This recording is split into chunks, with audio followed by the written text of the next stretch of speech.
Espléndido, y con un tema que a muchos nos preocupa, como siempre me han escuchado. Les digo, no se preocupen, ocúpense. El hacer el día a día sano, consciente e informado siempre nos va a hacer más fácil la actividad notarial.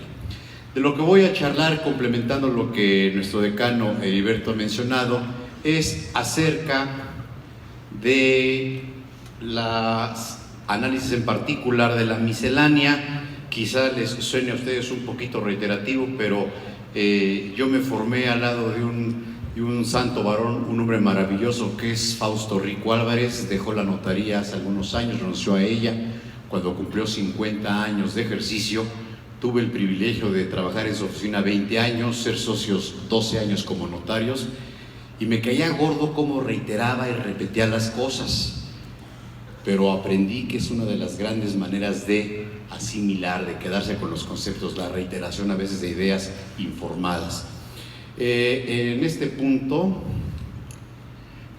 como ustedes saben, la miscelánea fiscal se publica, entra en vigor, y voy a destacar 3 o 4 cositas porque ya son las 2:35 de la tarde. A las 3 tenemos sesión de consejo, decanos e integrantes del mismo.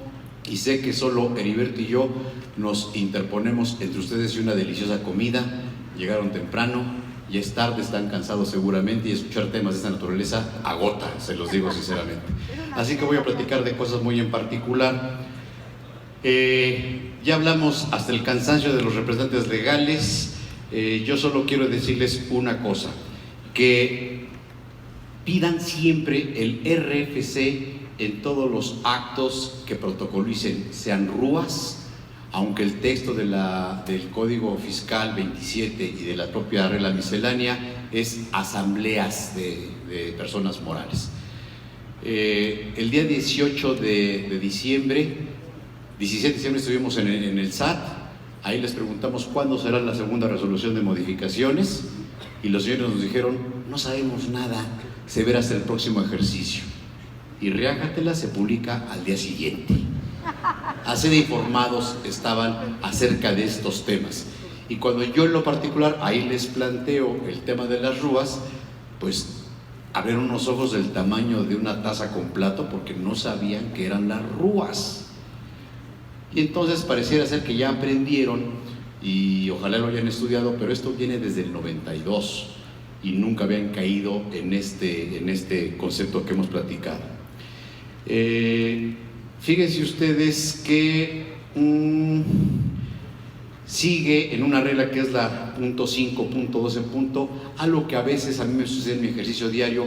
Algunos clientes y contadores me preguntan, oiga, ¿existe la suspensión de actividades?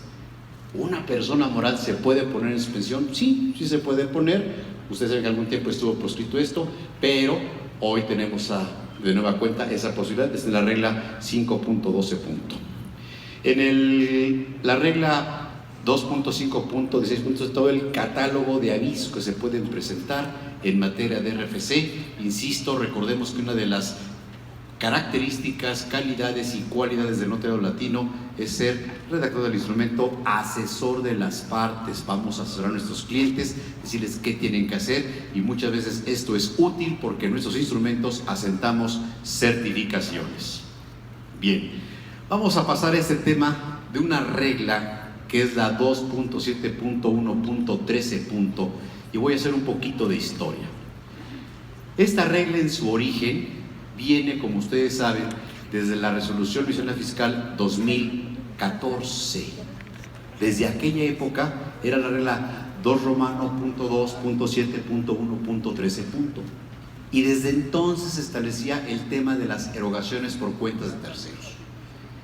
Claro, en aquella época y hasta prácticamente el 29 de abril de 2019, esta regla establecía la obligación de justificar, de generar los FDIs a los clientes que nos pagaban.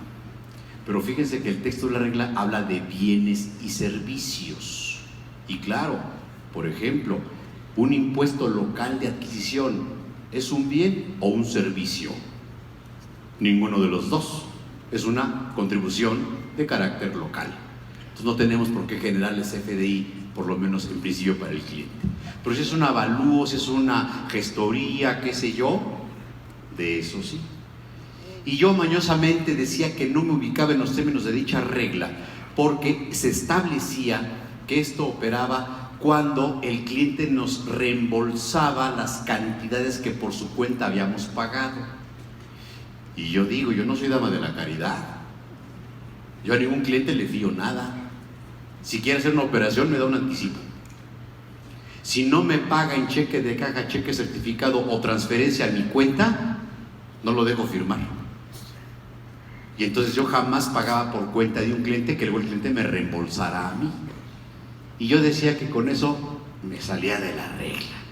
Claro, Beto siempre nos ha dicho que el sexenio anterior era el sexenio del empleo, porque tenemos que contar más empleados, hacer más cosas, cumplir con más obligaciones. Había notarías que tenían una gente exprofeso dedicada en exclusivo a estar generando CFDIs del ISAI pagado, de un certificado tramitado, una constancia de deuda, un plano catastral, lo que fuere. Y eso significaba tener otro empleado, gastarle más para tener esos elementos. ¿Por qué? Porque si no justificábamos los dineros que nos habían dado, se podía generar como un ingreso acumulable. Bueno, así estuvo hasta que cuando tenemos la resolución miscelánea fiscal 2019, en el mes de abril, como ustedes recordarán, 29 de abril, y entra en vigor el 30, esta regla se modifica. Y se modifica, en mi opinión, de una manera absurda, tonta. Esto, en mi opinión, quiere decir, y he sido muy criticado por esto, y perdónenme, lo reitero, la autoridad no sabe cómo trabajamos los notarios. La autoridad no reconoce la realidad del país. No en todo el país hay internet.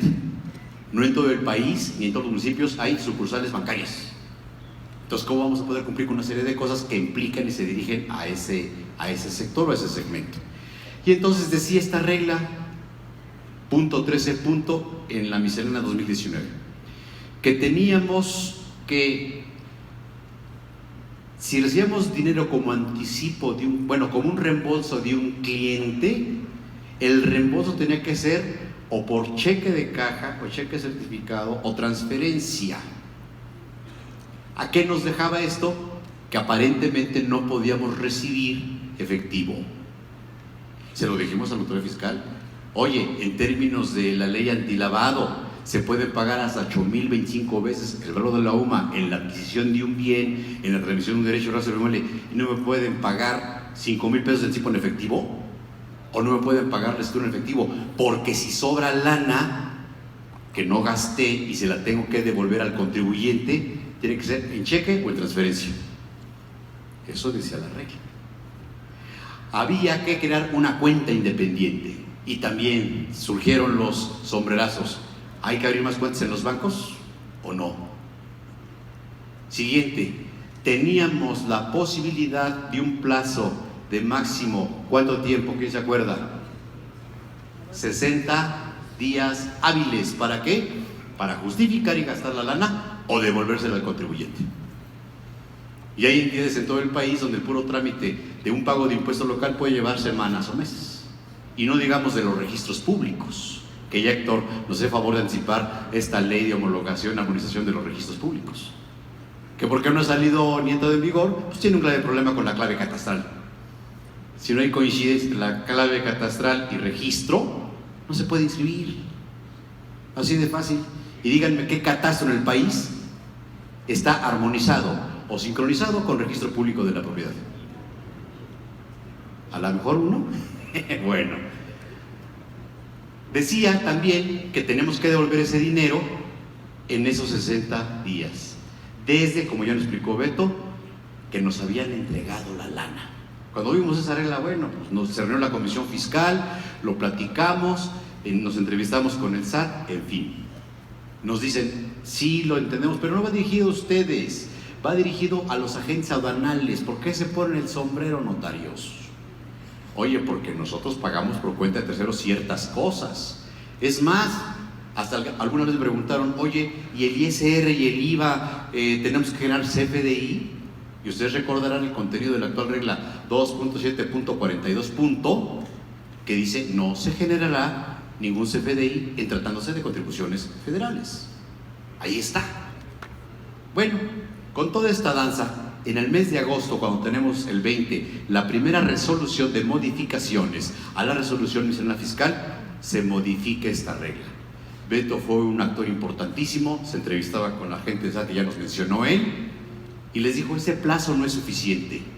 Nos gustaría que nos dieran la posibilidad de devolver al último día del siguiente ejercicio en que se recibió el ingreso, que suena sensato. ¿Saben qué hicieron? Dijeron, la lana se tiene que devolver a más tardar el último día del ejercicio en que se recibió el ingreso.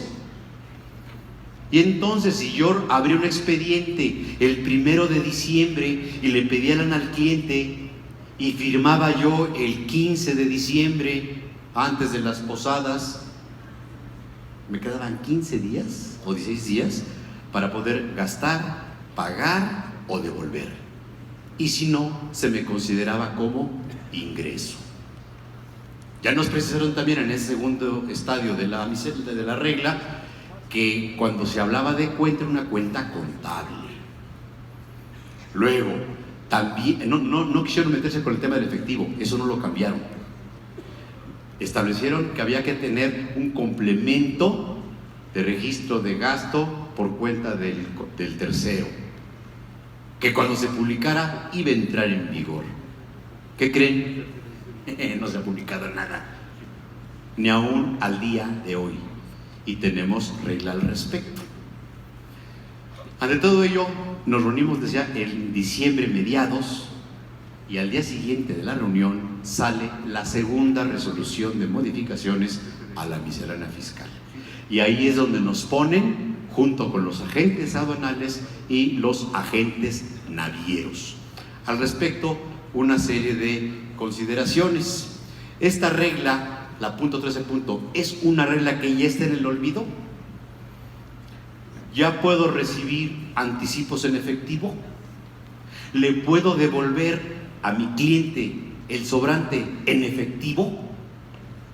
Y mucho ojo, porque esta segunda resolución de modificaciones se publica el 18 de diciembre y entra en vigor al día siguiente, 19, sigue diciendo que todo lo que recibimos de nuestros clientes, las cantidades pagadas por ellos, si han sido hasta las del 30 de noviembre, teníamos que haberlas devuelto o utilizado cuando el último de diciembre de 2019. Y si no, ¿qué pasa? Es ingreso. Y si es ingreso, ¿qué tienen que hacer? ¿Cuándo recibieron ese ingreso? Pues en noviembre 19. Sobró en una compraventa 2,000 pesitos. Esos 2,000 los divido, Beto, entre 1.16 porque es el honorario más el IVA, o son los 2,000 más el IVA, y ¿quién va a pagar el IVA? ¿Ya pensaron en eso? Porque ustedes comenzaron a trabajar el 1 o el 2 de enero, espero. Yo no, yo estoy el día 7, yo soy más baquetón. Y entonces, ¿le sobró lana? Porque de repente he llegado a alguna notaría que entro, mármol importado, caoba y maderas preciosas. En la señorita, una recepcionista que es de Europa del Este, muy agraciada, se llama eslovesna, escasa ropa, escaso vestuario. Y en esa notaría, ¿cuánto me cuesta la compraventa? 5,000 pesos de honorarios, pero 40,000 de gastos. Ay, güero. Y en mi notaría, que tengo puro producto nacional, comenzando por un servidor, ¿cuánto cuesta la escritura? 40,000 de honorarios y 5,000 de gastos. Y me dice el cliente, oiga, ¿por qué me cobra usted tan caro? Es bien carero. Le decimos, no, yo cobro lo que es el arancel. Es que en la de enfrente me cuestan 5,000 nomás de honorarios, pero como tiene una chamaca espectacular, un trueno de mujer, pues eso cuesta. Asientos de piel humana, todo eso cuesta. Y entonces, eso lo sabía el fisco, no nos hagamos. Se vale ser marrano, pero no tan trompudo. Ya lo detectaron y lo vienen haciendo desde aquella época. Cuando nos reunimos con Fernando Martínez Cos, y digo nombres, porque saben que soy bien hablador, o con Toño Hernández Ross en una reunión en diciembre de 2013, antes de la elección 2014, yo le decía, oye, yo mando a mi pasante a la calle, a veces urge, tiene que pagar un taxi, el taxi te da recibos. Oye, pero a lo mejor tiene que decirle al caballero del registro, al registrador, o a la señorita en turno, que le urge una escritura, y le lleva una tortita de queso de puerco, su horchata en bolsa, antes había bolsas, su popote, no había tortugas en la Ciudad de México. Dice, pues ¿sabes qué? Sube tus honorarios. Y entonces cobramos más honorarios, pagábamos más impuestos. Bueno, pues ahora fíjense que todo lo que recibieron de ingreso, que puede ser anticipos, que puede ser pago de la escritura, del 1 de diciembre de 2019, úsenlo o justifíquenlo. Porque si no lo hacen a más tardar el 31 de marzo, lo tienen que acumular.